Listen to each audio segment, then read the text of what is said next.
हाँ भाई, आ गया तुम्हारा सुल्तानपुर का शैतान। ये देखो, लॉन्गिट्यूडनली काटा लेकिन 90 डिग्री पे रोटेट करके भी काट दिया। अब नेक्स्ट स्टेज में हम इसको इक्वेटोरियली काटने वाले हैं। ठीक है ना, कि एक बेबी जो होता है वो एक मदर की वॉम्ब में है और वो किक मार रहा है, एंड मदर और the couple basically feel it. ठीक है, जो उनके लिए सबसे बेस्ट फीलिंग होती है in the world. Hi smart people, you are most welcome to this channel that's NEET Niketan, और आपका स्वागत है हमारे आज के इस ह्यूमन रिप्रोडक्शन के सेशन के ऊपर। हमारे आज की इस मुलाकात में हम लगाने वाले हैं मोर 30 क्वेश्चन। इससे पहले वाला सेशन नहीं देखा है, मुझे पता है, जाके देख लेना, लेकिन इस सेशन के बाद। ठीक है, तो उसमें मैंने 30 क्वेश्चन डिस्कस करे हैं रिगार्डिंग दिस चैप्टर, और आज हम इसके 30 क्वेश्चन और लगाने वाले हैं। आज की इस मुलाकात में हम क्वेश्चंस लगाएंगे आपके मोस्टली क्वेश्चंस जो होंगे वो जेस्टेशन पीरियड के रिगार्डिंग होने वाले हैं, एम्ब्रियोनिक डेवलपमेंट के रिगार्डिंग होने वाले हैं। तो इनके ऊपर बेस्ड हम कुछ क्वेश्चंस लगाने वाले हैं हमारी आज की इस क्लास के अंदर, राइट। तो you are most welcome to this series that's 3000 question series, और हम स्टार्ट करते हैं हमारे आज की इस मुलाकात को with the very first question. सवाल नंबर 1 अगर आप देखेंगे तो आपके सामने है। क्वेश्चन को देखना है ना, और खुद से सोचना है सवाल के बारे में कि क्या आंसर हो सकता है, उसके बगैर हम आगे नहीं बढ़ेंगे, राइट। और अंत तक वीडियो को देख रहे होंगे, ये बात हमें अश्योर करनी है। ठीक है, take it as a challenge, और लास्ट तक हमें इस सेशन को कंप्लीट करना है। सबसे पहला सवाल कह रहा है एपिडर्मिस टूथ इनेमल, यहाँ पे कोई गैप नहीं है, ठीक है, मेक इट करेक्ट, यहाँ कोई कॉमा नहीं है, ये टूथ एनेमल की बात कर रहा है। ठीक है, तो एपिडर्मिस, टूथ एनेमल, लेंस, और जो corners of the outer ear, brain, spinal cord, skeletal muscles, ला ये सब जो होते हैं, ये सब किससे ड्राइव होते हैं, आपको ये बताना है। तो देखो, हमने बेसिकली हम इतना जानते हैं कि यार एनिमल किंगडम में भी हम पढ़ते हैं, बाकी चैप्टर्स में भी हम पढ़ते हैं कि हमारे पास जो 3 जर्म लेयर्स होती हैं, उन 3 जर्म लेयर से ही क्या होता है, आगे जाके किस्मत डिसाइड होती है। किस्मत मतलब वो वाली किस्मत नहीं, किस्मत मतलब आपके ऑर्गन्स की किस्मत, कि कौन सा वाला सेल या कौन सी वाली जर्म लेयर क्या बनाने वाली है। ठीक है, तो fate of you can say organs is decided by the germ layers. ठीक है, तो अब अगर हम बात करें तो 3 जर्म लेयर्स है हमारे पास। सबसे पहली which is ectoderm, and second we have that is mesoderm, और तीसरा जो है वो है हमारे पास एंडोडर्म। ठीक है, इनमें से कौन किस चीज़ की फॉर्मेशन करते हैं, मैं आपको क्विकली समझा देता हूँ ताकि आप इस चार्ट को प्रॉपर्ली याद कर लेंगे, और नेक्स्ट टाइम अगर कोई भी सवाल आएगा तो आप सिंपली चार्ट में से ही उसका आंसर दे सकते हैं इजीली, राइट। तो देखो, जो आपके पास एक्टोडर्म है वो आपके आउटर मोस्ट पार्ट बनाएगी, which is your skin, epidermis and these parts, right. Mesodermis जो होती है, ये आप मीजोडर्म जो होती है वो आपके इंटरनल पार्ट्स को बनाने की कोशिश करेगी, for example your testis, ovaries, skeletal muscles, connective tissue, lymphatic system, cardiovascular system, ये सब कुछ बनाएगी। एंडोडर्मिस जो होती है ये आपके इंटरनल ऑर्गन्स के लिए रिस्पॉन्सिबल है, लाइक आपके गैस्ट्रो इंटेस्टाइनल ट्रैक हो गया, इसके अलावा रेस्पिरेटरी सिस्टम हो गया, आपका कुछ ग्लैंड्स हो गई, ये सब कुछ हम यहाँ पे देखने वाले हैं, राइट। तो मैं आपको लिख के समझा देता हूँ फटाफट से। सबसे पहला जो एक्टोडर्म है वो रिस्पॉन्सिबल है आपके नर्वस सिस्टम की फॉर्मेशन में, नर्वस सिस्टम को फॉर्म करने में रिस्पॉन्सिबल है। सेकंड आप जान सकते हो, अच्छा नर्वस सिस्टम है, पूरा नर्वस सिस्टम नहीं, एक्सेप्ट योर माइक्रोग्लियल सेल्स, उनको छोड़ के बाकी सारा नर्वस सिस्टम कौन बनाएंगे, आपकी एक्टोडर्म बनाएंगी। तो we can say except what, except your microglial cells, microglial cells. ठीक है, सेकंड आप कह सकते हैं कि जो आपके पास कॉर्निया है, रेटिना है ना, आई रेटिना, आई कॉर्निया, ये सब कुछ कौन बनाएगा, आपकी एक्टोडर्म बनाने वाली है। तीसरा आप कह सकते हैं कि आपकी बॉडी के अंदर जो कुछ ग्लैंड्स होंगे, जैसे adrenal medulla, it is also form by this.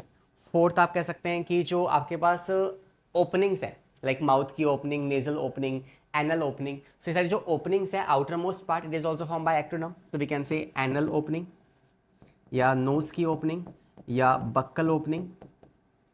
तो ये सारी ओपनिंग कौन डिजाइन करने वाला है, आपकी एक्टोडर्म डिजाइन करने वाली है। फिफ्थ नंबर पे आप कह सकते हैं इसके अलावा नोज हो गए आपके पास, ईयर हो गई, और आप कह सकते हो ये सारे ऑर्गन्स किसने बनाए, आपके एक्टोडर्म ने बनाए हैं। ठीक है, इसके अलावा टूथ में आप लिख लोगे, लेकिन कौन सा वाला पार्ट, सिर्फ टूथ का इनेमल वाला पार्ट, सिर्फ और सिर्फ इनेमल वाला पार्ट, जो कि आउटर, आप जानते हैं ना कि दिस इज द टूथ। सो इस टूथ में क्या होता है, आपका इंटरनल डेंटाइन कैविटी भी होती है, पल्प भी होता है, और आउटर मोस्ट पार्ट क्या होता है आपका इनेमल होता है। तो सिर्फ इनेमल वाला पार्ट किसने बनाया, आपकी एक्टोडर्म ने बनाया, बाकी उसको छोड़ के सारा का सारा टूथ किसने बनाया है, आपके मीजोडर्म ने बनाया होगा, that we will be studying in a while. ठीक है, इसके अलावा आपकी स्पाइनल कॉर्ड हो गई, स्पाइनल कॉर्ड, ठीक है। और 7 नंबर पे आप कह सकते हो कि जो आपकी एपिडर्मिस है, एपिडर्मिस।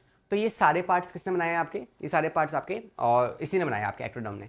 बात करें अगर हम मेसोडर्म के बारे में, तो मेसोडर्म जो होती है it is actually form by, या it forms basically your connective tissue, ठीक है। आपकी स्केलेटल मसल्स हो गई कुछ को छोड़ के, स्केलेटल मसल्स। इसके अलावा आपका कार्डियोवैस्कुलर सिस्टम हो गया, लिम्फेटिक सिस्टम हो गया, लिम्फेटिक सिस्टम, ठीक है। आपका पूरा का पूरा जो टूथ होता है except your enamel, except enamel, that is also form by this, okay. And next you can say कि आपके जो एड्रिनल मेडुला है या एड्रिनल जो कॉर्टेक्स वाला पार्ट है वो मेसोडर्म बनाएगी, और एड्रिनल मेडुला वाला पार्ट जो है वो कॉर्टेक्स ये एक्टोडर्म बनाएगी, ठीक है। तो एड्रिनल कॉर्टेक्स वाला part it is form bye what, it is form bye mesoderm, ठीक है। और इसके अलावा कुछ और पार्ट्स भी हैं क्या आपके, जो जितने भी गोनेट्स हैं, गोनेट्स है ना, विच इज सेक्स ऑर्गन्स, ये भी ये बनाने वाले हैं।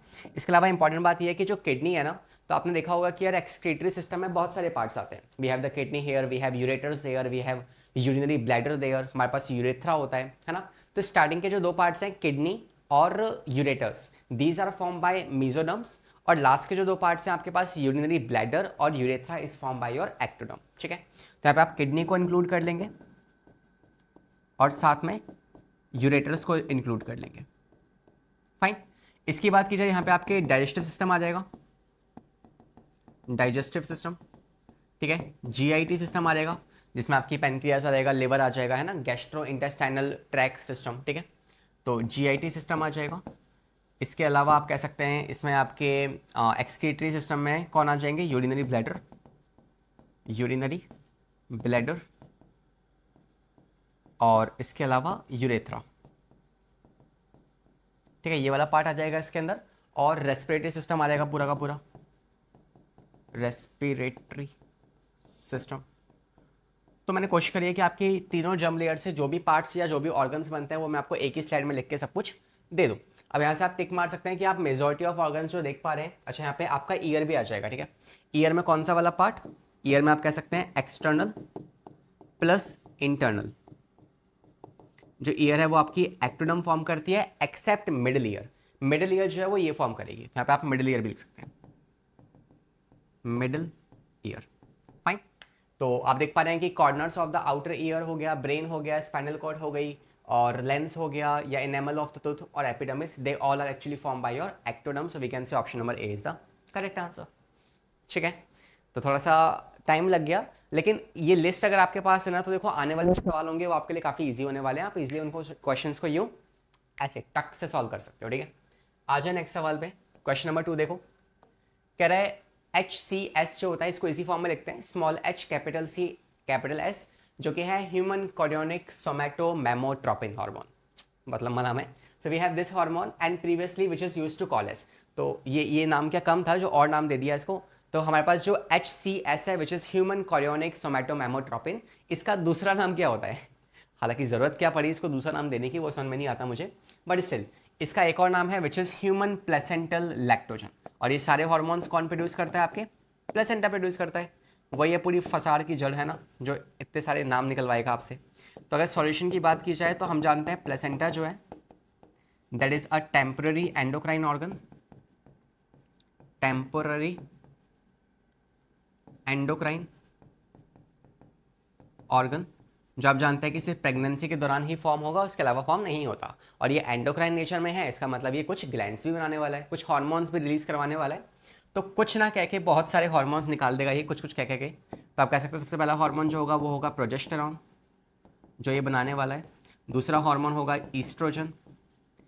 तीसरा हार्मोन हो जाएगा इसका HCG which is human chorionic gonadotropin.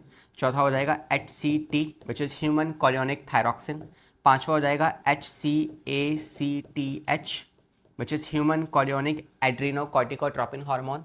इसके अलावा ये रिलीज़ करवा देगा आपका HCS, या जिसको आप HCl भी कहते हो, सॉरी HPL, हाँ HPL, ठीक है, HPL which is human chorionic somatomammotropin, या इसी का नाम क्या पड़ जाता है आपका ह्यूमन प्लेसेंटल लैक्टोजन, ठीक है। तो तो नाम में आ रहा है ना प्लेसेंटल लैक्टोजन। लैक्टोजन मतलब क्या करेगा, ये ग्लूकोज की मात्रा बढ़वाएगा आपके ब्लड के अंदर या मदर्स के ब्लड के अंदर, ताकि बेबी की ग्रोथ करवाई जा सके, उसे ग्लूकोज प्रोवाइड कराया जा सके, ठीक है। और इसके अलावा ये रिलैक्सिन रिलीज करवा देगा। तो ऐसे कुछ कुछ हार्मोन्स और भी हैं इसके, है ना, मगर ये इसके मेजर हार्मोन्स है जो प्लेसेंटा प्रेगनेंसी के दौरान प्रोड्यूस करवाता है। फाइन, तो ये सारे सेट ऑफ हार्मोन्स को आप याद कर सकते हैं। फुल फॉर्म में आपके लिए वापस रिपीट कर दे रहा हूँ, ध्यान से सुनिएगा। ह्यूमन कोरियोनिक गोनाडोट्रोपिन जो कि है HCG, जो कि ग्रेविटेक्स टेक्स्ट में भी इस्तेमाल होता है, मतलब प्रेगनेंसी कंफर्म करने के लिए भी इस्तेमाल होता है, ठीक है। HCT जो होता है which is human chorionic thyroxine, काम क्या है इसका, थायरॉक्सिन। दैट मीन्स ये उस बेबी की, मतलब जब एक मदर प्रेग्नेंट है ना, तो उसके अंदर क्या होगा, HCT जो है ये ज़्यादा प्रोड्यूस होगा, जिसकी वजह से मदर की बॉडी के अंदर थायरॉक्सिन हार्मोन ज़्यादा प्रोड्यूस होगा। अब थायरॉक्सिन ज़्यादा बन रहा है तो वो बेबी के पास जाएगा, और बेबी की डेवलपमेंट के लिए वो ज़रूरी भी है, क्योंकि बेबी की डेवलपमेंट जो है वो फिजिकली भी होनी है, मेंटली भी होनी है। और कौन सा वो हार्मोन है जो फिजिकल, मेंटल और सेक्सुअल तीनों ग्रोथ करवाता है, थायरॉक्सिन, ठीक है, इसलिए थायरॉक्सिन चाहिए होगा। नेक्स्ट है आपका ACTCH विच इज एड्रीनोकॉर्टिकोट्रोपिन हार्मोन या ह्यूमन कोरियोनिक एड्रीनोकॉर्टिकोट्रोपिन हार्मोन, जो क्या करवाएगा, जो टाइम ऑफ चाइल्ड बर्थ को डिसाइड करेगा। This is important about it, ये आप कहीं साइड में लिख भी सकते हैं कि ये जो पर्टिकुलर हार्मोन है ये डिसाइड करता है, decide time of child birth, ठीक है, टाइम ऑफ चाइल्ड बर्थ या फिर टाइम ऑफ लेबर पेन, तो ये डिसाइड करता है। नेक्स्ट आपका ये वाला जो हार्मोन है ये रिस्पॉन्सिबल है किसके लिए, जो हमारा सवाल है, तो ये जो आपका होता है ह्यूमन कोरियोनिक सोमैटोमेमोट्रोपिन या फिर HPL, it is responsible for increasing the glucose level,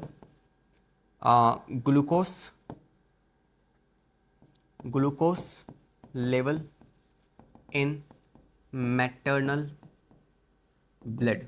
तो मैटरनल ब्लड के अंदर जो ग्लूकोज का लेवल है उसको इंक्रीज करवाने के लिए कौन रिस्पॉन्सिबल है, ये रिस्पॉन्सिबल है। और साथ ही साथ ये रिस्पॉन्सिबल है मदर्स की या मैटरनल मिल्क फॉर्मेशन में, मैटरनल मिल्क फॉर्मेशन, ताकि आगे जाके जब पार्चुलेशन हो जाएगा तो उस टाइम पे बेबी की ब्रेस्ट फीडिंग हो सके। तो इसलिए इसका नाम है placental as well as lactogen, ठीक है। चलिए, तो हमने इस क्वेश्चन में काफ़ी डेटा कलेक्ट कर लिया है। नेक्स्ट पे आते हैं question number 3, which is telling you the first movement of the fetus and appearance of head या appearance of hair on its head are usually observed during which month of pregnancy। कौन से month, pregnancy के कौन से वाले month में आप observe कर सकते हैं कि स्कैल्प के ऊपर बेबी के हेयर्स आना स्टार्ट हो जाएंगे, तो वो कौन से मंथ में होगा। अब हमारे पास अगेन एक लिस्ट है जहाँ पे हम जानते हैं कि फर्स्ट मंथ में क्या होता है, सेकंड मंथ में, थर्ड मंथ में, फोर्थ में, फिफ्थ में, सिक्स में, सेवन्थ में, ठीक है। तो ये जो पूरी लिस्ट हमारे पास है, इसमें से यार आई एम अश्योर कि अगर आपने वो पूरी लिस्ट मैं आपको दे दूंगा, आप उसे याद कर लेंगे, लेकिन 10 दिन बाद अगर मैं फिर आपसे पूछूंगा ना, आप फिर भूल जाएंगे। तो बेस्ट सॉल्यूशन क्या है कि उस जो चीज़ आपको लिखवाऊंगा उसको लिख के पेपर में छाप के सामने चिपका लेना, ताकि उसको भूलो ना, क्योंकि इस टाइम पे भूल गए ना तो दिक्कत हो जाएगी, बिकॉज एग्जाम हमारे सर पे है, ठीक है। तो बेटर है कि यार थोड़ा सा अपने कमरे को भर के रखो अपने पेपर्स, स्टिकॉन्स, पेपर्स वगैरह से, थोड़ा पागलों जैसा रूम लगना चाहिए आपका, ठीक है।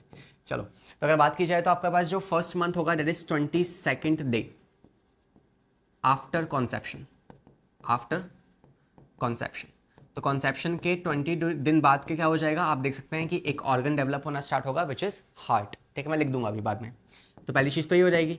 सेकंड, अगर देखा जाए तो 22 से लेके 28th डे तक होगा आफ्टर कॉन्सेप्शन, यू कैन से नर्वस सिस्टम जो है बनना स्टार्ट हो जाएगा। तीसरा अगर देखा जाए तो आपके पास आफ्टर 2 मंथ, यहाँ पे 1 मंथ कंप्लीट हो गया, ठीक है। Now we can say after 2 month क्या होगा, आफ्टर 2 मंथ आफ्टर कंसेप्शन, तो हम कह सकते हैं यहाँ पे जो बेबी है उनकी डिजिट्स बनना स्टार्ट हो जाएंगी। डिजिट्स मतलब क्या होता है सर, डिजिट्स का मतलब है कि उनकी लिम्स हो गए, उनके पैर हो गए, है ना, ऐसी उंगलियां ये बनना स्टार्ट हो जाएंगी। तो आपको उंगलियां नोटिस हो जाएंगी इस पर्टिकुलर समय के अंदर। चौथा आप कह सकते हैं आफ्टर 3 मंथ, तो 3 मंथ के बाद क्या हो जाएगा, जो बेबी है ना उसका साइज बड़ा होना स्टार्ट हो जाएगा और इसके जो मेजर ऑर्गन्स हैं वो डेवलप हो जाएंगे, लाइक उसके गोनेट्स हो गए, है ना, लिवर हो गया, पैनक्रियाज हो गया। तो ये जो मेन ऑर्गन्स हैं, वाइटल ऑर्गन्स, ये डेवलप होना स्टार्ट हो जाएंगे, ठीक है। पांचवा क्या होगा, आफ्टर 4th मंथ, चौथे मंथ के बाद क्या हो जाएगा, आप देखेंगे कि जो फीटस है वो अपने मैक्सिमम साइज में ग्रो हो चुका है अब, ठीक है। तो इसका मैक्सिमम साइज इस टाइम पे अटेंड हो जाएगा। इसके बाद 6 वाले नंबर पे अगर देखा जाए आफ्टर 5th मंथ क्या हो जाएगा, तो आफ्टर 5th मंथ आप देख पाएंगे कि जो फीटस है ना उसके स्कैल्प के ऊपर हेयर्स आना स्टार्ट हो गए हैं, मतलब कि यही वो समय है जहाँ पे हेयर्स आना स्टार्ट हो जाएंगे, ठीक है। और साथ ही साथ आप कह सकते हैं कि वो जो फीटस है ना वो टैक्टल मूवमेंट शो कर देगा। होता है ना कि एक बेबी जो होता है वो एक मदर की वॉम्ब में है और वो किक मार रहा है, एंड मदर और the couple basically feel it, ठीक है, जो उनके लिए सबसे बेस्ट फीलिंग होती है इन द वर्ल्ड। तो वो जो मूवमेंट है वो इस टाइम में दिखती है, 5 मंथ के पास बाद दिखती है, ठीक है। 7th देखा जाए तो 6 मंथ में क्या होगा, आफ्टर 6 मंथ, तो 6 मंथ के बाद आप देखेंगे कि जो फीटस है उसकी बॉडी के ऊपर हेयर्स आना स्टार्ट हो जाएंगे, ठीक है। तो बॉडी पे हेयर्स आना स्टार्ट हो जाएंगे, जो आईलिड है वो ओपन होना स्टार्ट हो जाएगी, ये जो ब्रो रिजेस हैं है ना, ये जो आईब्रोज हैं ये आना स्टार्ट हो जाएंगे, ये सब कुछ हो जाएगा। और लास्ट जो होगा आपके पास 7 मंथ, 7 मंथ में क्या होने वाला है, 7 मंथ में आप देखेंगे कि जो फीटस है उसकी लंग्स के अंदर सरफेक्टेंट बनना शुरू हो जाएगा और जो टेस्टिस हैं वो डिसेंड होके स्क्रॉटम में आना स्टार्ट हो जाएंगे, ठीक है। तो अगर मैं आपको ये सारे इवेंट्स लिख के दे दूंगा तो आई थिंक आप इसे याद कर लेंगे, राइट। और एक लास्ट और है जो मैं यहाँ लिख दूंगा, ठीक है। तो देखा जाए तो सबसे पहले क्या होगा, सेकंड में आपका हार्ट बन जाएगा प्रॉपरली उस बेबी का। 22 से 28 में आपका नर्वस सिस्टम बनना स्टार्ट हो जाएगा, लेकिन कंप्लीटली बन जाएगा क्या, ऐसा नहीं कह सकते आप, क्योंकि नर्वस सिस्टम कॉन्टिन्यूसली बनता रहता है, ठीक है। सेकेंड मंथ में क्या होगा, जो फीटस है उसकी डिजिट्स बनना स्टार्ट हो जाएंगी, डिजिट्स डेवलप, ठीक है, तो उंगलियां बनना स्टार्ट हो जाएंगी। थर्ड मंथ में क्या होगा कि जो फीटस है वो आपका 3 से 4 इंचेस का हो जाएगा और साथ में उस फीटस के अंदर जो आप कह सकते हैं एक तरीके से जो मेजर ऑर्गन्स है वो डेवलप हो जाएंगे, ठीक है, मेजर ऑर्गन्स जो है ना वो डेवलप हो जाएंगे। फोर्थ मंथ में क्या होगा, उसका साइज वो अपने मैक्सिमम साइज पे आ जाएगा, तो जो उसका मैक्सिमम साइज है फीटस का वो आ जाएगा जो कि होगा 7 से 8 इंचेस का। तो आप देख पा रहे हैं डबल हो चुका है साइज, राइट। नेक्स्ट आप देखेंगे आपका 5th मंथ जो है उसमें क्या होगा, इसमें स्कैल्प पे हेयर्स आना स्टार्ट हो जाएंगे, हेयर ऑन स्कैल्प, ठीक है, स्कैल्प पे हेयर आना स्टार्ट हो जाएंगे। और इसके अलावा आप कह सकते हैं कि इसी वाले समय में जो बेबी है वो टैक्टल मूवमेंट शो कर देगा, टैक्टल मूवमेंट मतलब किक मारना है ना, अपने पैरों को हिलाना, वो सब शो कर देगा, ठीक है। नेक्स्ट 6 मंथ जो होगा इसमें क्या होगा कि जो फीटस है उसके बॉडी पे हेयर्स आना स्टार्ट हो जाएंगे, तो we can say hair on body, hair on body, तो बॉडी पे हेयर आ जाएंगे। इसके अलावा आईलिड जो है वो भी ओपन हो जाएगी और साथ ही साथ उसकी जो जो आईब्रोज हैं वो भी बनना स्टार्ट हो जाएंगे, ठीक है। और लास्ट वाले टाइम पे क्या होगा, सरफेक्टेंट बन के तैयार हो जाएगा, सरफेक्टेंट इन लंग्स, तो लंग्स में जो सरफेक्टेंट हैं वो बन जाएगा और साथ में जो टेस्टिस हैं वो डिसेंड कर जाएंगी। तो पूरी की पूरी लिस्ट मैंने यहाँ पे आपके लिए लिख दी है, एंड फ्रॉम दिस लिस्ट एक नहीं काफ़ी सारे सवाल हमारे सॉल्व हो जाएंगे, इसलिए आपको मैंने प्रॉपर्ली मेंशन कर दिया है, ठीक है। तो we can say correct answer for this question is 5th month I think, है ना। तो 5वें महीने में क्या होगा, स्कैल्प पे हेयर आना स्टार्ट हो जाएंगे, तो B is the correct answer. Done है भाई। तो सवाल तो सीखा ही, लेकिन साथ में हमने इसके पीछे का पूरा कॉन्सेप्ट भी यहाँ पे रिवाइज कर लिया है। नेक्स्ट कह रहा है which of them is not a correct match, इनमें से कौन सा वाला ऑप्शन सही से मैच नहीं हो रखा, आपको ये समझाना है। सॉल्यूशन की बात करते हैं भाई। होपफुली क्वेश्चन को आपने पॉज किया होगा, देखा होगा, है ना। चलिए, कह रहा है प्रोलिफरेटिव फेज जो होता है, सेकंड है सिक्रीटरी फेज, तीसरा मेंस्ट्रुअल और चौथा है ओवुलेटरी फेज। इन चारों फेजेस की अगर बात की जाए ना, तो प्रोलिफरेटिव फेज जो है it is a rapid regeneration of endometrium and maturation of graphene follicle. बिल्कुल सही है ना, इसमें कुछ गड़बड़ नहीं है। तो प्रोलिफरेटिव फेज में क्या होता है, जो एंडोमेट्रियम है वो बेसिकली प्रोलिफरेट होना स्टार्ट होती है और उस टाइम पे आपका जो ग्राफिन फॉलिकल है वो भी ग्रो कर जाता है। और आप जानते हैं कि जो प्रोलिफरेटिव फेज है उसका एक और नाम होता है क्या, इसी प्रोलिफरेटिव फेज को आप एक और नाम से जानते हैं, we call this as follicular phase, follicular phase.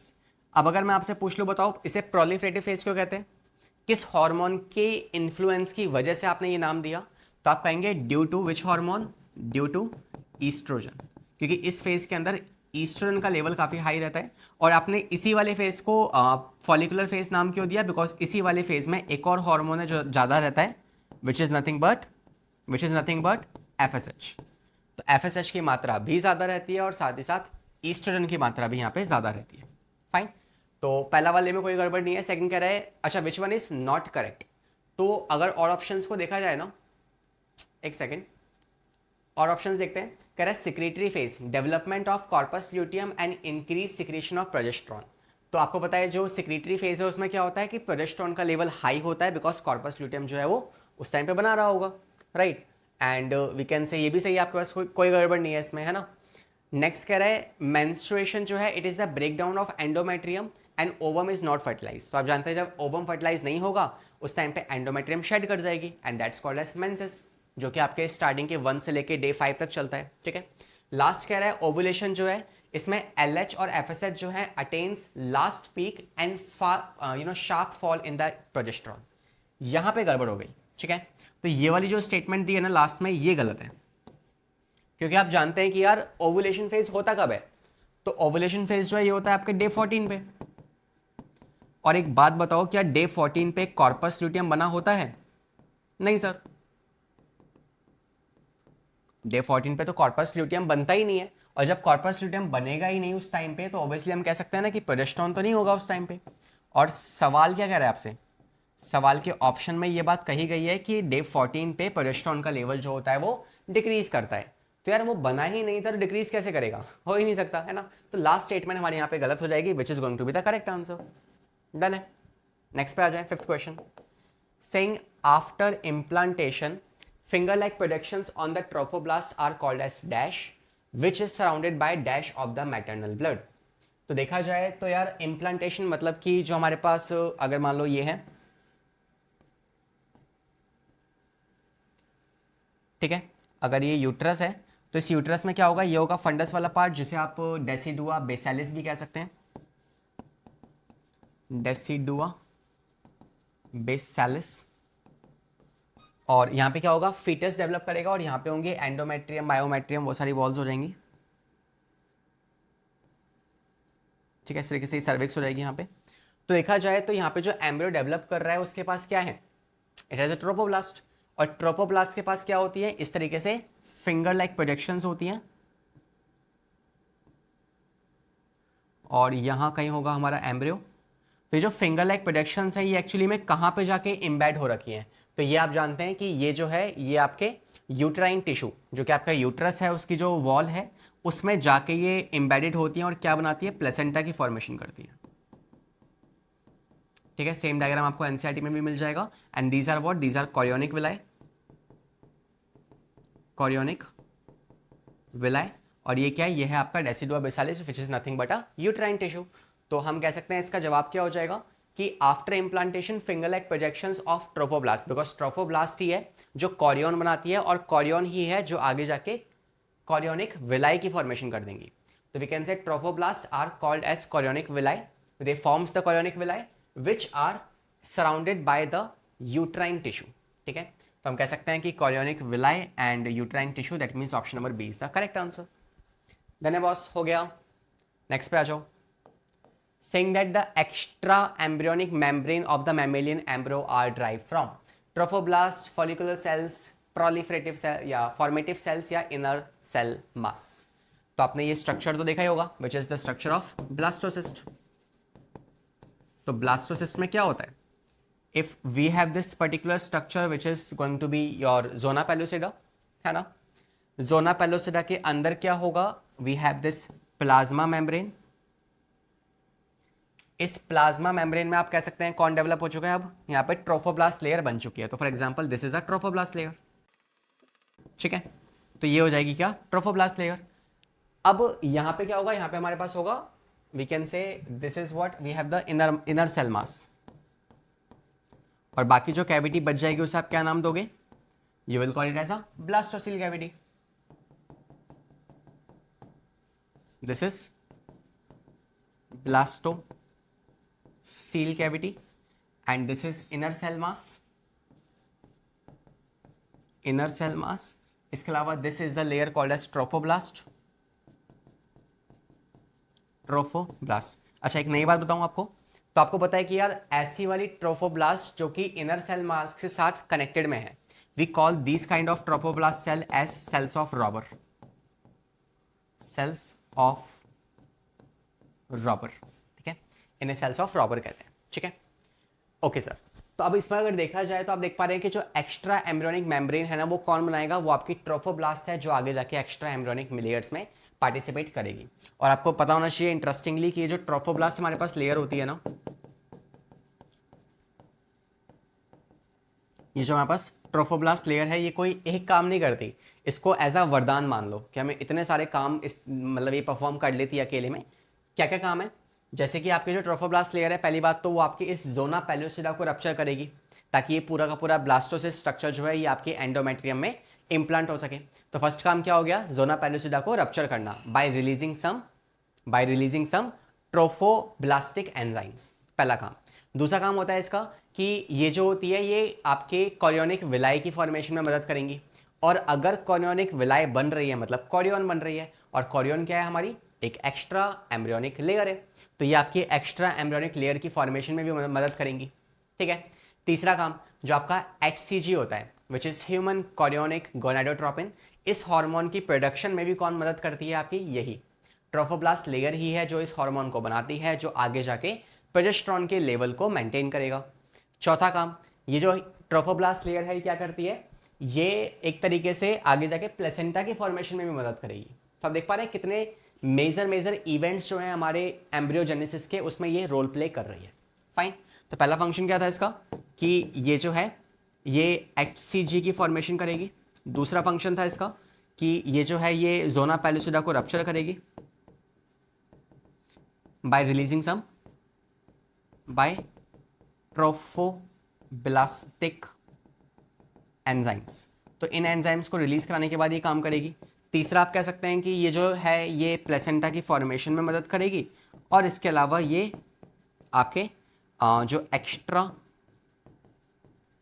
Embryonic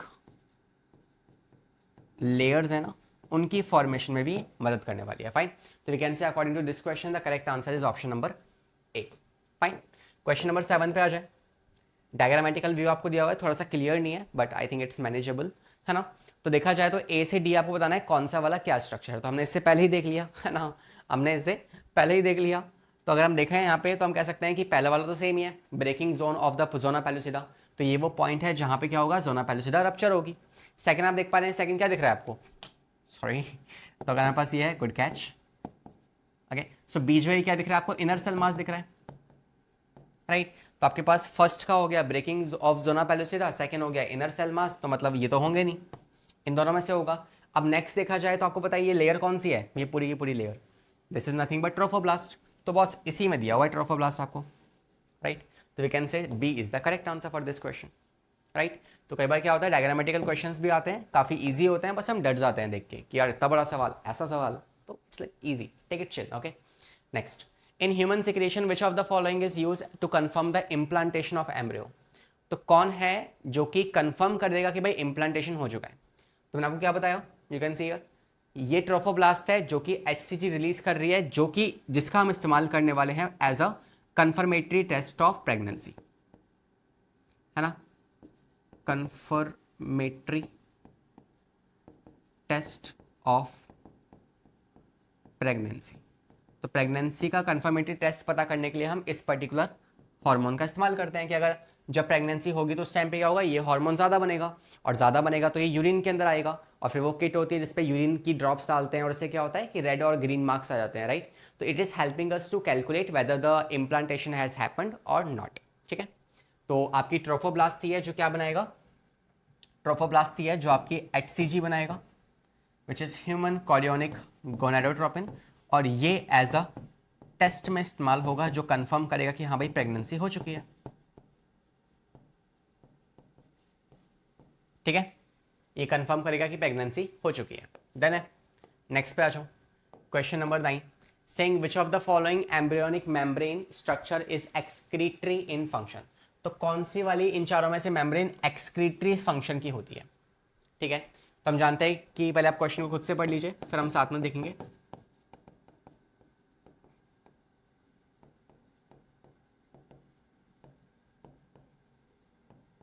तो आपको पता होगा कि जो आपकी एक्स्ट्रा एम्ब्रियोनिक मेम्ब्रेन्स होती है ना, वो कितनी होती हैं, 4 होंगी।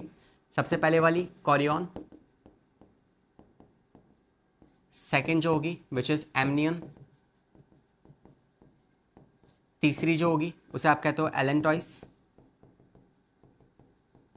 और चौथी जो होगी उसे आप कहते हैं यॉर्कसैक। फाइन। तो इसमें से अगर कॉरियन की बात की जाए तो कॉरियन का फंक्शन क्या होता है? इसका काम होता है कि ये प्रोटेक्ट करे, प्रोटेक्शन टू एम्ब्रियो। तो एम्ब्रियो को प्रोटेक्शन प्रोवाइड करना is the main function. Second, amnion का काम क्या होता है? ये प्रिवेंट करती है फ्रॉम डेसिकेशन। ठीक है, डेसिकेशन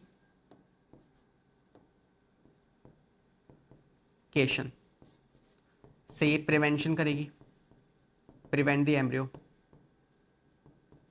ठीक है, तो एम्ब्रियो का प्रिवेंशन करना है किससे? From desiccation. This is the another function.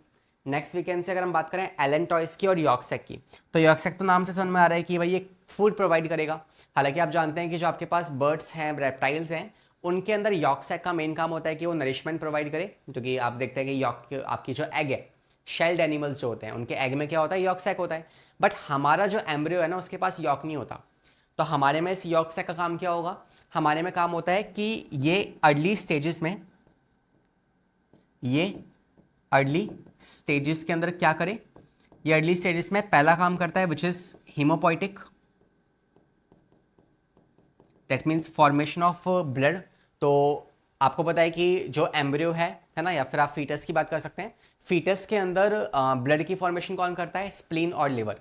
लेकिन जो एम्ब्रियो होता है, 1 से 2 महीने का जो बेबी होता है, उसमें तो स्प्लीन लिवर बने ही नहीं है, उसमें ब्लड कौन बनवाएगा? तो उसमें ब्लड की फॉर्मेशन कौन करवाता है? आपका यॉर्कसैक करवाता है।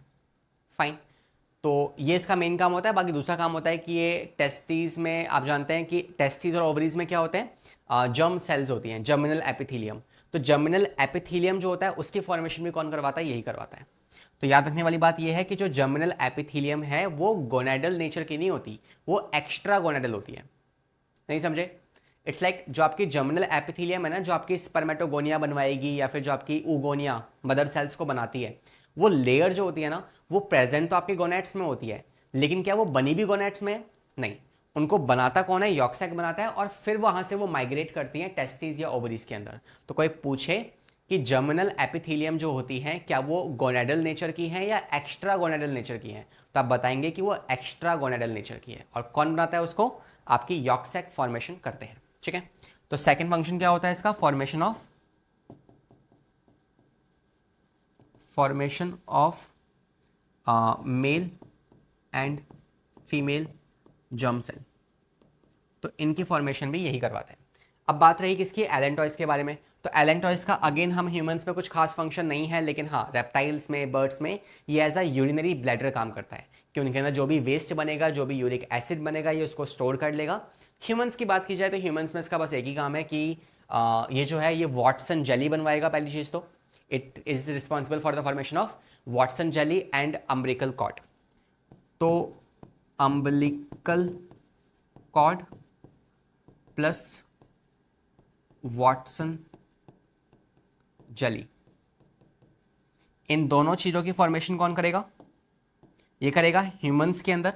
और वहीं अगर बात की जाए चिक्स के बारे में, ठीक है, तो वी कैन से रेप्टाइल्स या बर्ड्स के बारे में, तो उनके अंदर ऐसा काम क्या होता है कि ये act as a urinary bladder. Urinary bladder मतलब वेस्ट को स्टोर करने में ये इस्तेमाल होता है, या फिर गैशियस एक्सचेंज में इसका इस्तेमाल होता है एलेंटॉइस का। ठीक है, तो मैंने चारों एम्ब्रियोनिक लेयर्स के फंक्शंस यहाँ लिख दिए, and we can say the correct answer for like कौन है जो एक्सक्रीटरी नेचर का है, वो है आपकी एलेंटॉइस। फाइन, तो यहाँ से आप इस क्वेश्चन को जज कर सकते हैं। अगला सवाल कह रहा है in humans lining of GI tract, lungs, ये सब कौन बना रहा है? तो आपको पता है। सबसे पहला स्लाइड देखो, अब देखो बाकी सवाल आपके इजीली बन जाएंगे, है ना। देखो आपके पास जो जीआई ट्रैक है, यूरिनरी ब्लैडर है, डाइजेस्टिव सिस्टम है, कौन बना रहा है? आपका एंडोडर्म बनाएगा। तो we can say endoderm is responsible for the formation of your GI tract. ठीक है, तो endoderm is the correct answer. बाकी थाइमस, थायराइड और एक और है पैराथायरॉइड, ये तीनों ग्लैंड्स भी कौन बनाएगा? आपका यही बनाएगा। इसको ऐड कर लीजिएगा। कौन? थाइमस, थायराइड, पैराथायरॉइड, ये सभी कौन बनवाएगा? यही बनवाएगा। ठीक है, चलिए नेक्स्ट पे आते हैं। तो अगला क्वेश्चन देखा जाए तो हम कह सकते हैं क्वेश्चन नंबर 11। ह्यूमन एग, हमारा जो एग होता है वो कैसा होता है आपको ये बताना है। मतलब हमारा एग इन द सेंस मतलब जो ओवम बन रहा है ना, वो ओवम के बाद जाइगोट जो बना है, क्या उसके अंदर यॉर्क सैक प्रेजेंट होता है या नहीं होता है। ठीक है, ऑन दैट बेसिस क्या हमारा एग एलेसिथल है, क्या हमारा एग सेंट्रोलेसिथल है, मेगालेसिथल है, या फिर आपका टीलोलेसिथल है। आपको इसमें से आंसर देना है, इसमें से आंसर देना है। तो अगर बात की जाए तो हम कह सकते हैं कि होपफुली आपने क्वेश्चन को अटेम्प्ट कर लिया होगा, राइट। देखिए, तो अगर हम यॉर्क सैक के बेसिस पे बात करें ना, तो एग जो होगा वो दो तरह का हो सकता है, या डिवीजन जो है cleavage division on the basis of yolk sac, वो दो तरह की हो सकती है। एक को तो आप कह सकते हो कि वो होलोब्लास्टिक हो, होलोब्लास्टिक। एक हो सकती है मीरोब्लास्टिक, मीरोब्लास्टिक। होलोब्लास्टिक डिवीजन जो है और दूसरी है मीरोब्लास्टिक। होलोब्लास्टिक में क्या होता है, इसका मतलब है कि जो जाइगोट या जो एग पार्टिसिपेट करने वाला है जाइगोट या फिर एम्ब्रियोजेनेसिस के अंदर, वो पूरा का पूरा जाइगोट पार्ट लेगा डिवीजन के अंदर। ऐसा नहीं कि थोड़ा सा पार्ट बच जाएगा और बाकी पार्ट डिवाइड करेगा, नहीं। पूरा जाइगोट अगर डिवाइड ले रहा है या पार्टिसिपेट कर रहा है क्लीवेज डिवीजन में, तो उस टाइप के डिवीजन को आप कहते हो होलोब्लास्टिक। लेकिन आधा जो जाइगोट है वो पार्ट ही नहीं ले रहा, इनएक्टिव है, और बाकी आधा डिवीजन किए जा रहा है, so we call this as a meroblastic division. ठीक है, अच्छा ये आगे समझ में। अब देखोगे आगे तो जो आपके पास होलोब्लास्टिक है, इसमें आपके आ जाते हैं मीजोलेसिथल, मीजोलेसिथल, और इसमें आ जाते हैं आपके megalecithal, megalecithal type of eggs. ठीक है, इसमें ज़्यादा यॉर्क सैक प्रेजेंट होगा, इसमें कम यॉर्क सैक प्रेजेंट होगा। अब जो कम वाला है, इसमें दो हो सकते हैं कि जो होलोब्लास्टिक डिवीजन हो रही है वो कैसी है, इक्वल है या अनइक्वल है। मतलब पूरा का पूरा जाइगोट तो डिवाइड करेगा, लेकिन कैसे डिवाइड करेगा, अनइक्वली या इक्वली। तो we have again equal holoblastic and unequal holoblastic, equal holoblastic division and we have unequal holoblastic division depending upon that। तो इसमें आपके आते हैं दो एग्जांपल। सबसे पहला है आपका एलेसिथल आ जाएगा, एलेसिथल आ जाएगा जिसमें ह्यूमंस आते हैं। दूसरा एग्जांपल जो आ जाएगा इसके अंदर वो आ जाएगा आपका माइक्रोलेसिथल, माइक्रोलेसिथल, जिसमें आपके एम्फिऑक्सिस एग्जांपल आ जाएंगे।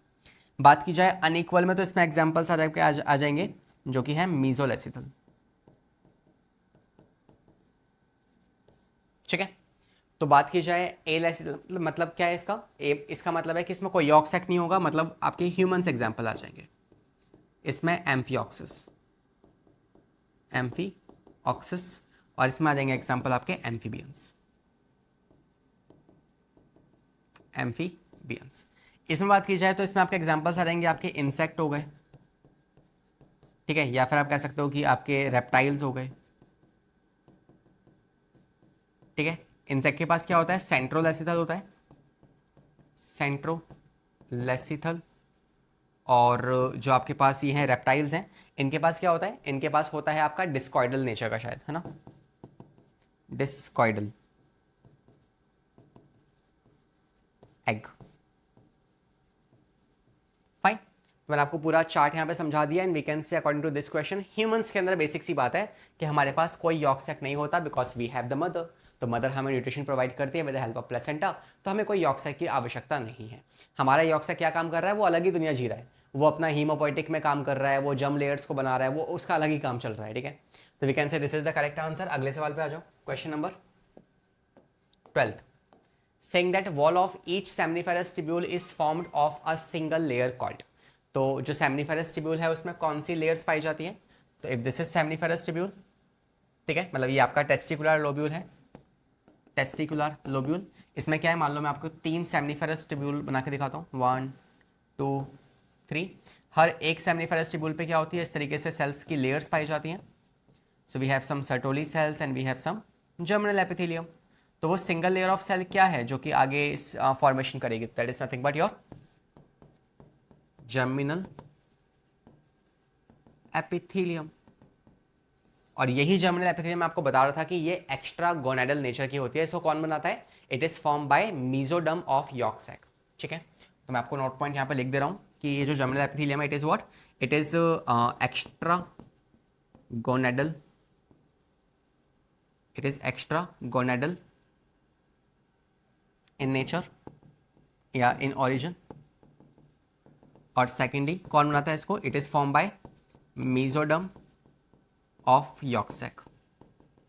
तो यॉर्क सैक की जो मीजोडर्म है वो इसको बनाती है। फाइन। इसके अलावा देखा जाए तो ये आपके पास सर्टोली सेल्स हैं, है ना, बड़े काम के सेल्स हैं, हमसे काम नहीं समझेंगे बट डोंट वरी। ठीक है, हाँ, तो हम कह सकते हैं करेक्ट आंसर क्या होगा? तो आपकी वॉल ऑफ सेमनीफेरस ट्यूब्यूल है वो किससे कवर्ड है? आपकी जर्मिनल एपिथेलियम से। That means option number A is the correct answer. Done. Question number 13 देखो। saying dash are the certain agent that causes the abnormal development of developing embryo। तो वो कौन से एजेंट्स होते हैं जो कि मेल फीटल फॉर्मेशन कर सकते हैं?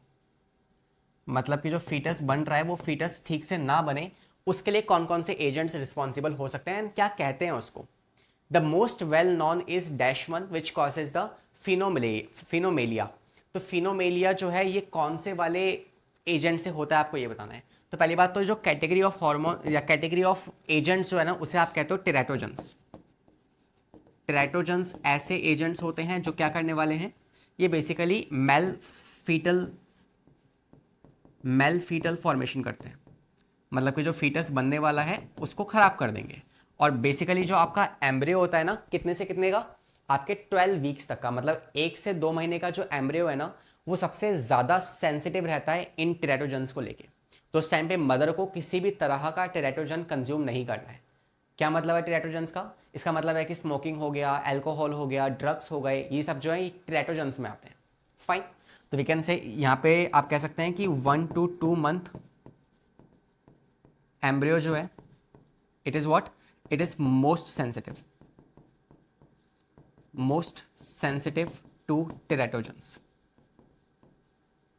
ये बात ध्यान रखनी है, ठीक है। और एक आपको स्पेशली याद कर सकते हो कि एक एग्जांपल है टेराटोजेंस का, वैसे तो अल्कोहल, ड्रग्स ये सब कुछ आ जाएंगे इसमें, बाकी एक स्पेशल एग्जांपल है विच इज नथिंग बट थैलिडोमिड। ये कॉज करता है क्या? ये कॉज करता है फिनोमिलिया, दैट्स अ डिसीज। और इनसे और भी चीज़ें हो सकते हैं, लाइक आप कह सकते हैं कि क्लेफ्ट लिप, ये जो लिप्स होते हैं ना, इनके बीच में एक दरार पड़ जाएगी, तो लाइक आपको 2 लिप्स अलग होते हुए दिखेंगे। या फिर cleft palate is also a disease which is cause by teratogens. ठीक है, तो ये ऐसी डिसीज जो है ये सब कॉज कर सकता है। तो हम कह सकते हैं कि बेसिकली ये फिनोमेलिया जो है it is basically cause by what? It is cause by thalidomides. और टेराटोजेंस कौन है? वो एजेंट्स हैं। तो we can say option number C is the correct answer. ठीक है, हालांकि इस सवाल के आने के चांसेस अगेन बहुत कम है। आप don't just doing spam in the chat box, है ना, आपको पता है बेसिकली इस सवाल के आने के चांसेस कम है, बट इससे लिए सवाल पहले आ चुका है, मुझे एक बार दिख गया, तो हमें रिस्क क्यों लेना है? अगर हम कर ही सकते हैं तो हम कर लेते हैं साथ में, राइट। चलिए नेक्स्ट क्वेश्चन पे आते हैं। Question number 14, saying that in male LH is called as. और वैसे भी मैं ऐसा मान के चल रहा हूँ कि यार आपने PYQs तो लगा ही ली है। ये सेशन कोई PYQs का नहीं है, ये सीरीज कोई PYQs की नहीं है, है ना। 3000 PYQs कहाँ से लेके आएंगे हम? तो इट्स लाइक ये सीरीज है प्रैक्टिस सेशंस की, जहाँ पे आपको क्वालिटी क्वेश्चंस, ऐसे सवाल जिनसे आपका पूरा कॉन्सेप्ट रिवाइज हो जाए, ऐसे सवाल हम यहाँ पे लगा रहे हैं। फाइन। आगे आते हैं कि LH जो होता है it is also called as. LH को आप किस नाम से और जानते हैं? तो we also called this as ICSH, which is nothing but it is called as interstitial cell stimulating hormone. ठीक है, तो इसका ये एक और नाम पाया जाता है which is we can say option number C is the correct answer. 15 देखो, इन ह्यूमन क्लीवेज डिवीजन, हमारे ह्यूमंस में क्लीवेज डिवीजन किस तरह की होती है? Fast and slow and synchronous. Fast and synchronous so, यहाँ पे स्लो आएगा, स्लो एंड एसिंक्रोनस या फास्ट एंड एसिंक्रोनस। तो हमारी जो क्लीवेज डिवीजन है ना, which is somewhere different from mitosis, वो क्लीवेज डिवीजन हमारे अंदर कैसी होती है? हमारे अंदर पहली बात तो स्लो होती है। ऐसा नहीं कि 1 घंटे में आपने 10,000 सेल्स बना दी। तो first of all it's a slow and secondly it's asynchronous. ठीक है, तो option number C is the correct answer. होता क्या है बेसिकली, आपके पास मान लो ये पहला जाइगोट है, we have this zygote, now what will happen, इस जाइगोट के अंदर आप कह सकते हैं कि पहली डिवीजन ना कुछ ऐसी होगी। कैसे होगी? पहली डिवीजन आप कह सकते हैं कुछ इस तरीके से होगी, लॉन्गिट्यूडनली, और 2 सेल्स बन जाएंगी। This is what, this is 2 cell stage. Fine. तीसरा आप देखेंगे जो नेक्स्ट डिवीजन होने वाली है वो कुछ ऐसे होगी कि ये आपके पास वही 2 सेल स्टेज है, साइज अभी भी सेम है बिकॉज सिर्फ सेल्स डिवाइड करी है, साइटोप्लाज्म डिवाइड नहीं करा है, सिर्फ न्यूक्लियस डिवाइड करे हैं। अब जो नेक्स्ट डिवीजन होगी वो कुछ ऐसे होने वाली है, ऐसे और ऐसे। तो आप देख पा रहे हैं 4 सेल्स बन चुकी हैं। इसके बाद नेक्स्ट जो डिवीजन होगी वो होगी इक्वेटोरियल, मतलब कि अगर हमारे पास ऐसी सेल है तो ये डिवीजन पहले ही हो चुकी है और एक डिवीजन ऐसे और हो जाएगी। तो अब आप देख पा रहे हैं कि आपके पास 8 सेल बन जाएंगे यहाँ पे, and this is 8 cell stage. तो इसे कहते हैं एसिंक्रोनस। इस प्रोसेस को आप कहते हैं एसिंक्रोनस प्रोसेस। फॉर एग्जांपल अगर मैं आपको एग्जांपल देके दिखाऊं तो just give me a second. हाँ भाई, आ गया तुम्हारा सुल्तानपुर का शैतान। ये देखो, ये एक बॉल है, इसमें क्या है, हमने डिवीजन शो करनी है कि कैसे हमारा जाइगोट जो है वो डिवीजन शो करता है, ठीक है, क्लीवेज डिवीजन। तो ये बॉल ली, इसको अगर आप ऐसे काटेंगे ना तो क्या होगा, ये 2 हिस्सों में डिवाइड करेगा। तो यहाँ पे और यहाँ पे जो बॉल आपके पास बन रही है, these are going to be the first stage, 2 cell stage. अब क्या होगा, अब ऐसे कट चुका है राइट, अब हम इसको ऐसे काटेंगे 90 डिग्री पे।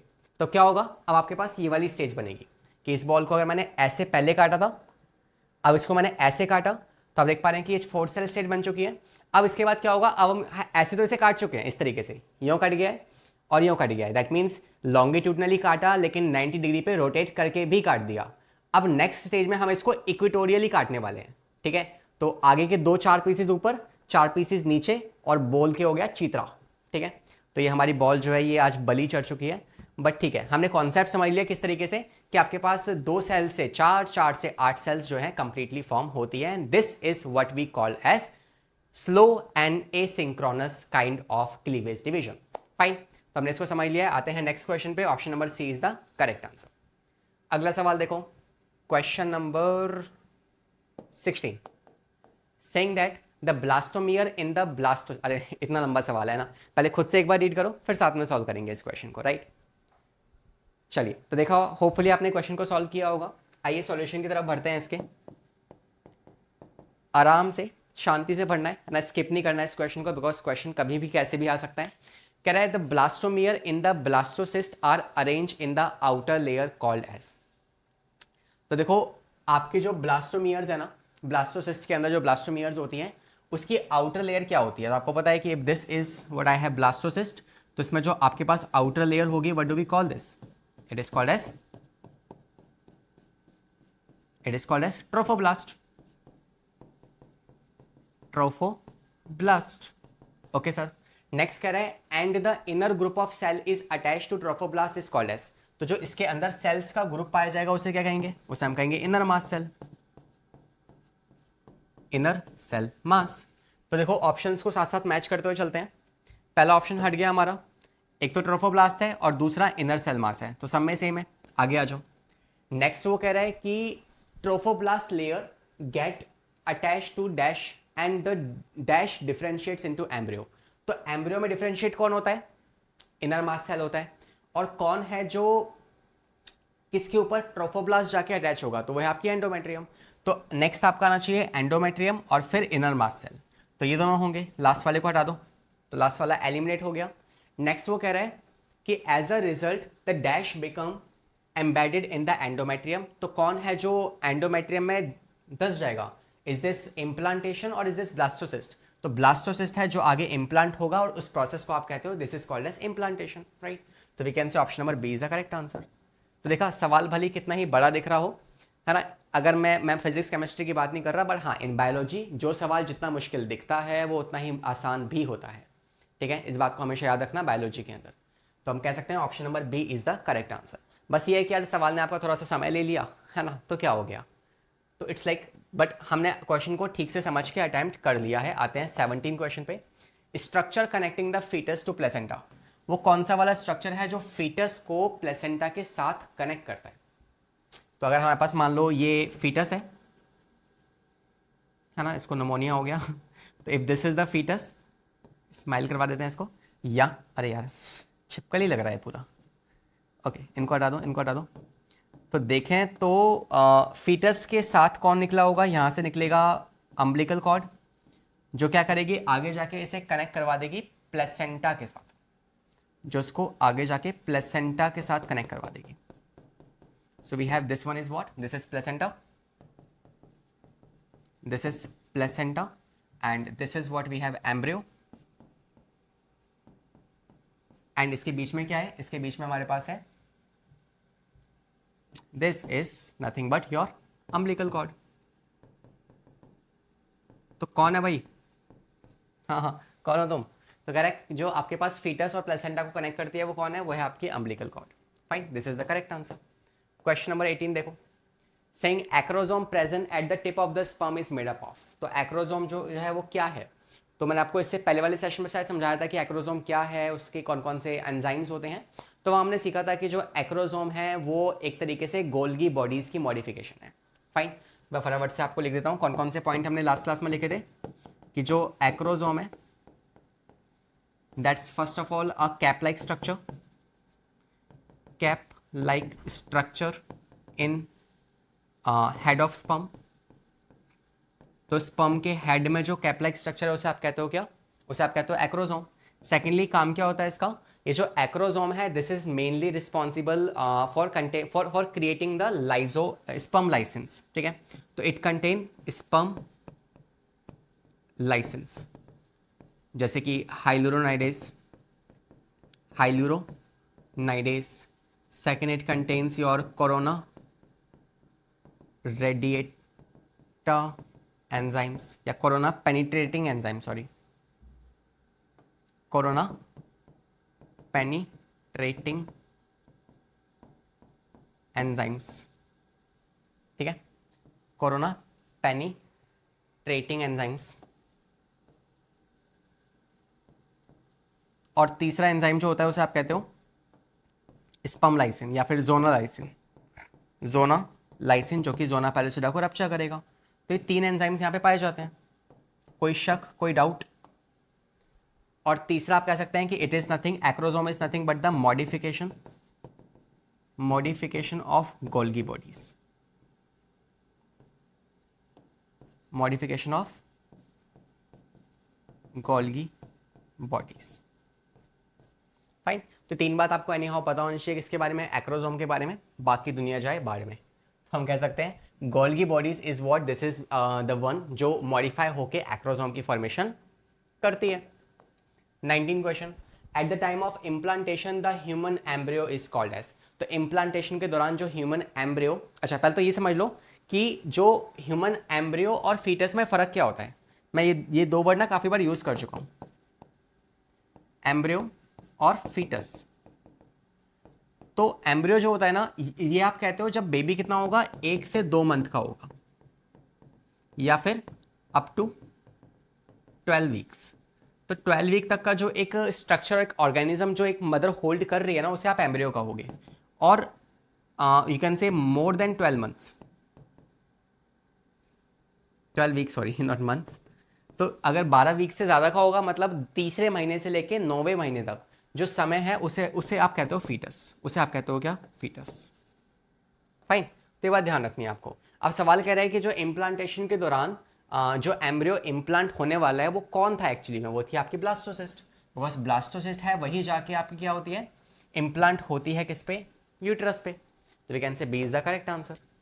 20 देखो, saying that the chemical substance released by activated spermatozoa that act on the ground substance। तो देखो पीछे वाली स्लाइड में जो मैंने आपको सिखाया है ना अभी, पहले आप क्वेश्चन एक बार अटेम्प्ट कर लो, फिर हम साथ में करेंगे इसको, ठीक है। हो गया अटेम्प्ट। देखो तो ये जो आपके पास है ना, ये जो 3 एंजाइम्स आपके पास हैं, काम क्या होता है इसका। पहला वाला जो है ये आपके ग्राउंड मैट्रिक्स पे काम करेगा, ग्राउंड मैट्रिक्स को क्लियर करेगा, ताकि जो कोरोना रेडिएटर सेल्स हैं उनके आसपास जो ग्राउंड मैट्रिक्स प्रेजेंट है उसको हटाने का काम कौन करेगा, ये वाला एंजाइम करेगा। सेकंड, कोरोना पेनिट्रेटिंग एंजाइम जो है ये कोरोना रेडिएटा सेल्स को रिमूव करवाएगा। और तीसरा वाला जो है ये जोना पेलोसिडा लेयर्स को टियर करेगा। तो ये सारे काम होते हैं इनके। एंड अब हम इस क्वेश्चन को अटेम्प्ट करेंगे तो हम इजीली आंसर कर पाएंगे, विच इज हाइलुरोनाइडेज। ये है वो जो ग्राउंड मैट्रिक्स या ग्राउंड सब्सटेंस होते हैं फॉलिकुलर सेल्स के, उनको रिमूव करेगा। Fine. 21st, saying which extra embryonic membrane in humans prevent desiccation of embryo. ये क्वेश्चन हम पीछे देख चुके हैं ना, डेसिकेशन से कौन प्रिवेंट करेगा। तो देखो सवाल ऐसा नहीं है कि ये सवाल पहले आ चुका है, मगर कॉन्सेप्ट हमने इतना रिवाइज कर लिया है कि यार वो उससे सवाल हमारे पास बन जा रहे हैं इजीली, राइट।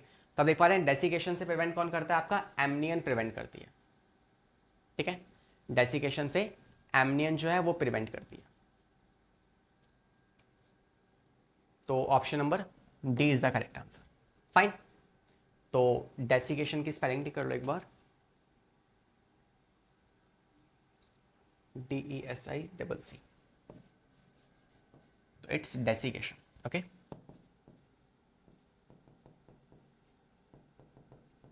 डेसिकेशन। नेक्स्ट पे आ जाए। तो आते हैं अगले सवाल पे, क्वेश्चन नंबर आपका 22nd। Saying that layer of ovum from outside to inside. तो आइए एक बार फिर हम ओवम का स्ट्रक्चर समझ लेते हैं इसी बहाने से,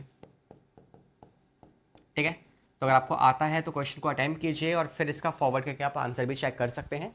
जिनको नहीं आता है वो कॉन्सेप्ट रिवाइज कर लेंगे, राइट। कर लिया अटेम्प्ट, क्वेश्चन को देखें साथ में। तो देखो सबसे पहले क्या हो गया आपके पास, सबसे इनर मोस्ट लेयर जो होती है उसे आप कहते हो क्या, प्लाज्मा मेम्ब्रेन, और उसके अंदर क्या पाया जाएगा, ooplasm. So this is for example we have ooplasm, and ये क्या है आपके पास, circle is nothing but your plasma membrane, that is oolemma. तीसरा आपको पता है साइटोप्लाज्म के अंदर क्या पाया जाता है, cortical granules. So these are nothing but cortical granules.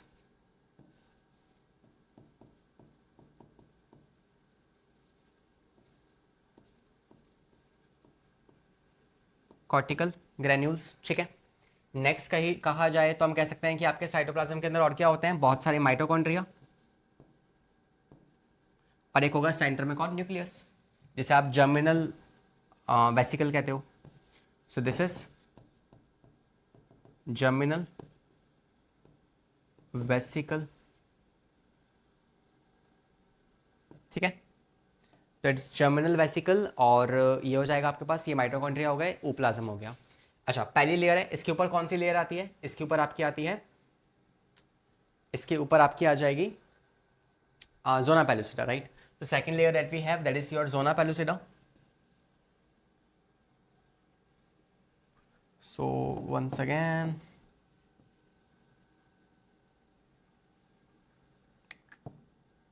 छाले हो जा रहे हैं क्या, ठीक है। ये है जोना pellucida,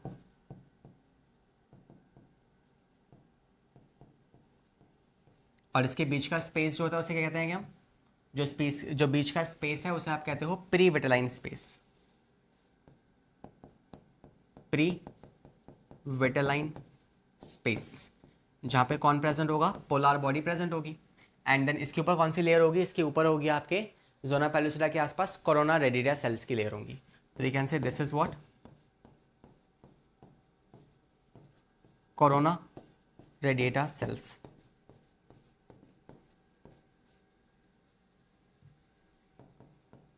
corona radiata cells, fine.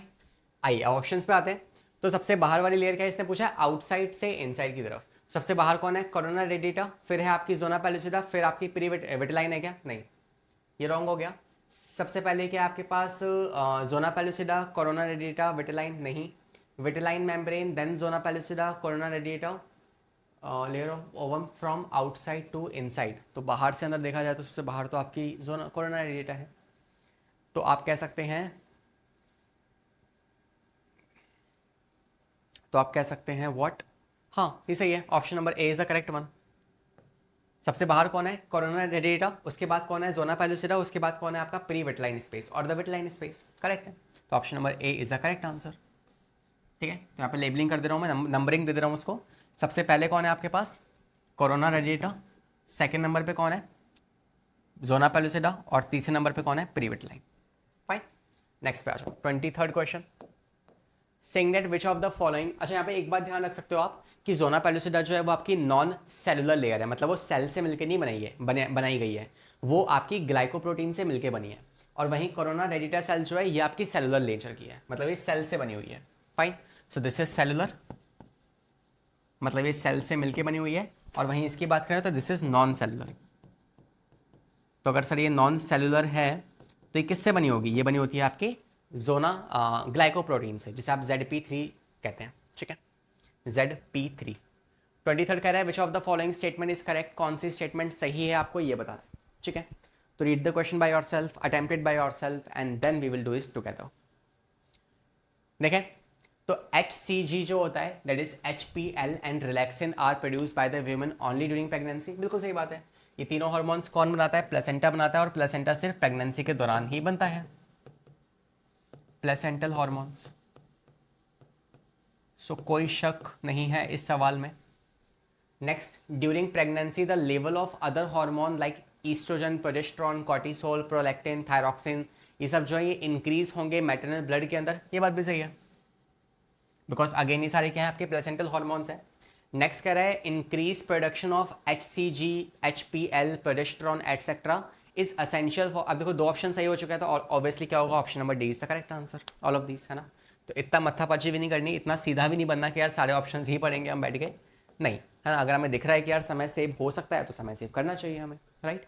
Next कह रहा है 2n = 16 in a primary oocyte। Now this is a very you can say NEET level सवाल, है ना, और it's like a chocolate problem, जो भी आप इसे कहना है, गोल्डन क्वेश्चन, गोल्डन क्वेश्चन, या हिंदी में हमारे यहाँ इसे कहते हैं गजब का सवाल,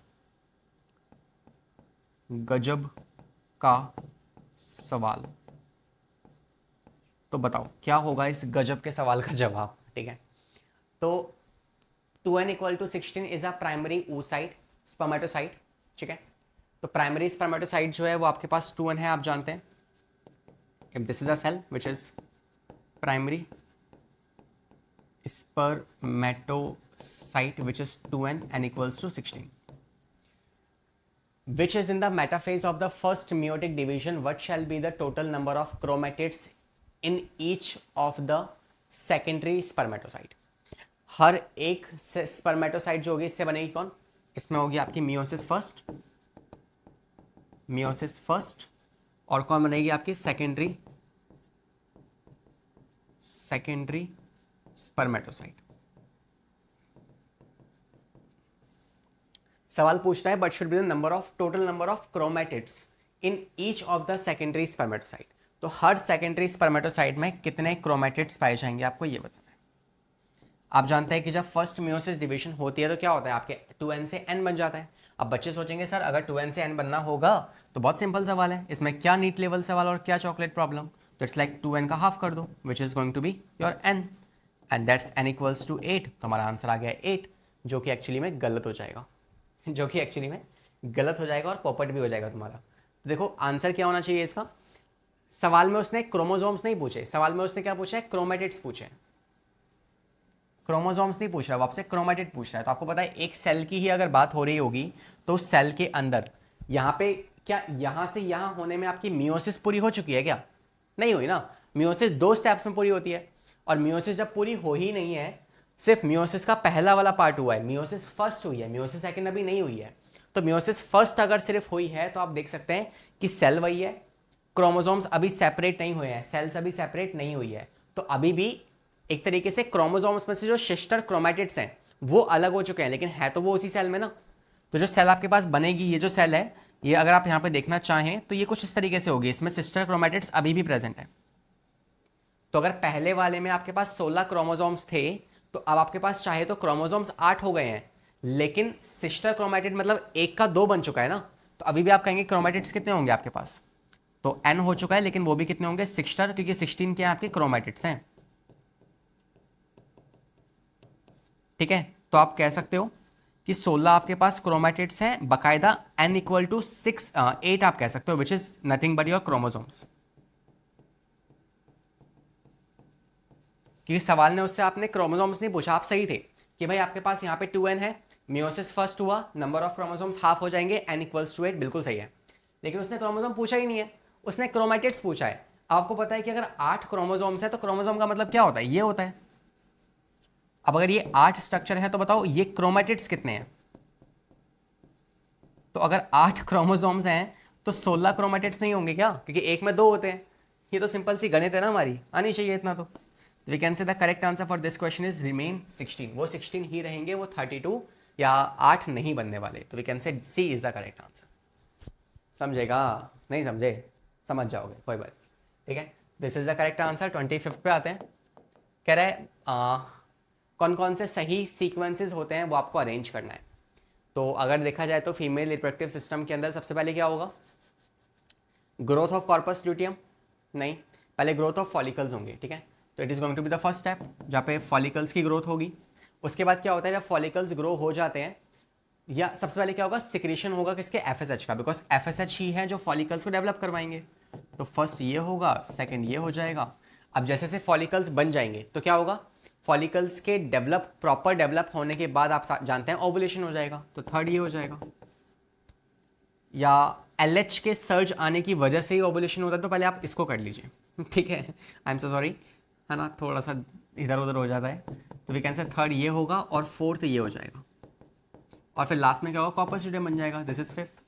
तो आप देख पा रहे हैं कि सबसे पहले क्या होना चाहिए आपका फर्स्ट, फिर सेकंड नंबर पे थर्ड, तो फर्स्ट फिर थर्ड और फिर फिफ्थ। तो फर्स्ट थर्ड फिफ्थ का है, ये रहा, first third fifth, that means option number B is the correct answer. Done है, कर लिया इसको। नेक्स्ट पे आ जाए। 26 कह रहा है which one of the following statement is incorrect about the menstruation. तो मेंस्ट्रुएशन के बारे में कौन सी बात गलत है आपको ये बतानी है। तो मेरा तो देखो सही जो इसका, ओके देखते हैं साथ में, पहले खुद से अटेम्प्ट कर लो एक बार इसको। हो गया अटेम्प्ट, पॉज किया ना वीडियो को, चलिए। तो यहाँ पे बात की जाए तो कौन सा गलत है, कह रहा है ड्यूरिंग नॉर्मल मेंस्ट्रुएशन इतना ब्लड जो है लॉस होता है, ठीक है, वैल्यू ठीक है। The menstrual fluid can easily clot, नहीं ये गलत है। क्या मेंस्ट्रुअल साइकिल में या मेंसेस के अंदर जो ब्लड निकल रहा है क्या वो ब्लड ईजिली क्लॉट हो सकता है, नहीं हो सकता। Because why, the reason for this is कि जो फर्स्ट वाला फेज होता है ना, मेंस्ट्रुअल फेज, जो फर्स्ट वाला मेंस्ट्रुअल फेज है उसमें आप जानते हैं क्या होता है, इस फेज के अंदर आपको पता है इंस्टेंटली जो कॉर्पस ल्यूटियम है वो डीजनरेट कर जाएगा, और इसके डीजनरेट करने की वजह से क्या होगा, जो प्रोजेस्टेरॉन लेवल है वो कम हो जाएगा। अब प्रोजेस्टेरॉन लेवल कम होगा तो उसकी वजह से क्या होगा, जो एंडोमेट्रियम है, एंडोमेट्रियम शेड कर जाएगी, जिसे आप मेंसेस कहते हो, ठीक है, जिसे आप मेंसेस कहते हो। लेकिन ये जो ब्लड है ना, ब्लड डू नॉट क्लॉट, यहाँ पे ब्लड क्लॉट नहीं करने वाला। क्यों नहीं करने वाला, बिकॉज जो ब्लड फ्लो कर रहा है ना, ये जो ब्लड नीचे बह रहा है, वो ब्लड क्या है, वो एक्चुअली ब्लड के अंदर पाए जाते हैं कुछ प्रोटीन, जैसे कि प्लाज्मिन प्रोटीन। ये जो प्लाज्मिन प्रोटीन है ना, ये एक तरह का फाइब्रिनो लाइसिन कंटेन करता है, जो क्लॉट फॉर्मेशन नहीं होने देगा, ठीक है। तो because of this particular protein this blood is not going to clot any more. Question number 27 देखो, कह रहा है seminal plasma in human males is rich in. तो सेमाइनल प्लाज्मा में क्या ज़्यादा होता है, तो आपको पता है सेमिनल वेसिकल होती है, सेमिनल वेसिकल जो कितना % सीमेन बनाती है, so it form basically 60 to 70% of semen, इतना कंट्रीब्यूशन होता है इसका, ठीक है। अच्छा क्या क्या कंट्रीब्यूट करता है ये, तो ये कंट्रीब्यूट करता है आपका सबसे पहला इनोसिटोल, नेक्स्ट सिट्रेट आयन, तीसरा इट ऑल्सो कंट्रीब्यूट आप कह सकते हैं fructose, next it also contribute fibrinolysin, fibrinolysin, it also contribute prostaglandin, तो ये सब चीज़ें कौन कंट्रीब्यूट कर रहा है आपका, सेमाइनल वेसिकल। और आप देख सकते हैं कि इसका मेन कंट्रीब्यूशन क्या है आपका, आप कह सकते हैं option number A which is fructose and calcium. तो फ्रक्टोज के साथ कैल्शियम भी ये सिक्रीट करते हैं, fine. This is the correct answer. आते हैं नेक्स्ट क्वेश्चन पे, 27 के बाद 28। Saying which one of the following is correct mechanism for the event occurring during the menstrual cycle. कौन सा इनमें से सही है आपको ये बताना है, कौन सा इनमें से सही है आपको ये बताना है। तो पहला देखते हैं, पहला कह रहा है कि जो ओवुलेशन है उसमें क्या प्रोजेस्टेरॉन में कम आएगा, ये हम पढ़ चुके हैं पहले भी। तो ये स्टेटमेंट तो गलत है कि आप जानते हैं कि ओवुलेशन के टाइम पे डे 14 है और डे 14 पे प्रोजेस्टेरॉन बनता ही नहीं है, तो वो कम कैसे हो जाएगा, ये तो गलत हो गया ना। लास्ट देखो, कह रहा है मेंस्ट्रुएशन क्या है, ब्रेक डाउन ऑफ मायोमेट्रियम, नहीं मायोमेट्रियम ब्रेक डाउन नहीं होती है, एंडोमेट्रियम ब्रेक डाउन होती है, एंडोमेट्रियम है ना। एंडोमेट्रियम के दो पार्ट्स हैं आप जानते हैं, एक होता है स्ट्रेटम फंक्शनलिस, एक होता है स्ट्रेटम बेसिलिस। स्ट्रेटम फंक्शनलिस जो होती है वो शट डाउन होती है, ठीक है। नेक्स्ट कह रहा है डेवलपमेंट ऑफ कॉर्पस ल्यूटियम जो है secretory phase and increases the progesterone, तो हाँ ये सही है। और प्रोलिफेटिव फेज जो है it is the rapid regeneration of myometrium, नहीं अगेन एंडोमेट्रियम, तो we can say C is the correct answer. Fine, तो C is the correct answer. आते हैं नेक्स्ट क्वेश्चन पे, 29 क्वेश्चन, और फिर हम आएंगे हमारे लास्ट क्वेश्चन पे। तो इसका आंसर क्या है, बहुत सिंपल क्वेश्चन है, कह रहा है release of the sperm from seminal tube is called as what, we call this spermiation, ठीक है। सेमिनल वेसिकल या सर्टोली सेल्स में से सेमिनल वेसिकल्स का के अंदर स्पर्म का रिलीज होना इस स्पर्मिएशन। और स्पर्मियोजेनेसिस क्या होता है, स्पर्मेटिड्स का स्पर्मेटोजोआ के अंदर कन्वर्ट होना। फाइन, आखिरी सवाल हमारी आज की इस क्लास का, saying proliferation of endometrium of the uterus, uterus के अंदर जो एंडोमेट्रियम प्रोलिफरेट हो रही है वो कौन करवाता है। तो यहाँ पे दो हार्मोन्स में कंफ्यूजन हो सकती है, एक है प्रोजेस्टेरॉन और एक है ईस्ट्रोजन। तो आपको एनी हाउ याद रखना है कि जो प्रोजेस्टेरॉन है वो रिस्पॉन्सिबल है किसके लिए, मेंटेनिंग प्रेगनेंसी। दैट मीन्स आप एक और बात कह सकते हैं कि ये जो है ये एक तो मिल्क प्रोडक्शन करवाता है ना, नंबर ऑफ एल्वुलाई इंक्रीज करवाएगा, सॉरी, तो नंबर ऑफ एल्वुलाई, तो एक तो काम है कि ये एल्वुलाई को इंक्रीज करवाए ताकि ब्रेस्ट में ज़्यादा से ज़्यादा मिल्क बन सके, दूसरा ये मेंटेन करेगा प्रेगनेंसी को, that means formation of stratum functionalis, ठीक है। ये काम कौन करवाएगा, ये आपका प्रोजेस्टेरॉन करवाएगा। अब जिस बच्चे को पता होगा ना कि स्ट्रेटम फंक्शनलिस क्या है, स्ट्रेटम बेसिलिस क्या है, वो कॉन्सेप्ट समझ चुका है इसके पीछे का कि मैंने ऐसा क्यों लिखा है यहाँ पे, ठीक है। बाकी जिसको नहीं पता है वो जाके लेक्चर वॉच आउट कर सकता है। ईस्ट्रोजन वो है जो कि कंस्ट्रक्शन करवाएगा किसका, स्ट्रेटम बेसिलिस का। तो it is basically responsible for construction of stratum basalis. देखो अगर आपको ये फंक्शनलिस और बेसिलिस नहीं पता है ना तो कोई बात नहीं, इतना याद रख लो कि ईस्ट्रोजन जो होता है ना वो एंडोमेट्रियम की जो लेयर होती है उसको बनाने के लिए रिस्पॉन्सिबल है, उसको थिक कर दिया, मोटा कर दिया, ठीक है। अब प्रोजेस्टेरॉन क्या करेगा, प्रोजेस्टेरॉन ना उस लेयर को ग्लैंडुलर बनाएगा ताकि उसमें यूट्राइन मिल्क बन सके और जो एम्ब्रियो इम्प्लांट होगा उसको हम न्यूट्रिशन दे सकें, ठीक है। तो बनाता कौन है, ईस्ट्रोजन, उसको मेंटेन कौन करता है, उसे ग्लैंडुलर कौन बनाता है, आपका प्रोजेस्टेरॉन। ऐसे आप इसको याद कर लीजिएगा। फाइन, तो सवाल पूछ रहा है कौन बनाता है, कौन प्रोलिफरेट करता है, तो वो है आपका oestrogen. D is the correct answer. Fine, तो शेयर we have done all the questions of this particular session. हमने टोटल 60 क्वेश्चंस लगा लिए हैं हमारे इस ह्यूमन रिप्रोडक्शन के चैप्टर पे। तो सारे सवाल अच्छे सवाल थे, कोई भी बेसिक सा या फुद्दू सवाल नहीं था। तो अगर आप सवालों को साथ साथ लगा रहे हैं तो इस बात की गारंटी मैं इंश्योर कर रहा हूँ कि क्वालिटी आपको डिलीवर हो रही हो, लेकिन उस क्वालिटी को ग्रैब करना, अंत तक बने रहना, डिसिप्लिन में रहना, ये आपकी ड्यूटी होती है। फाइन, तो will see you in the upcoming classes. आपको अगर ये चैप्टर पढ़ना हो तो आप सिंपली यहाँ पे जो वीडियोस आ रही हैं उस पर क्लिक कर सकते हैं। जो आपके पास वन शॉट्स आपके पास अवेलेबल हैं और डिटेल लेक्चर्स भी आपके पास अवेलेबल हैं इस चैप्टर के, तो आप डेफिनेटली वॉच आउट कर सकते हैं। You can write the name लक्ष्य सर ऑन द यूट्यूब और सिंपली आपको वो वीडियो मिल जाएगी। फाइन, तो मिलेंगे हमारी अगली मुलाकात में। पढ़ाई करते रहें, सेफ रहें। डिस्क्रिप्शन में आपको नोट्स मिल जाएंगे, आप वहाँ से उनको ले सकते हैं। Bye bye, take care.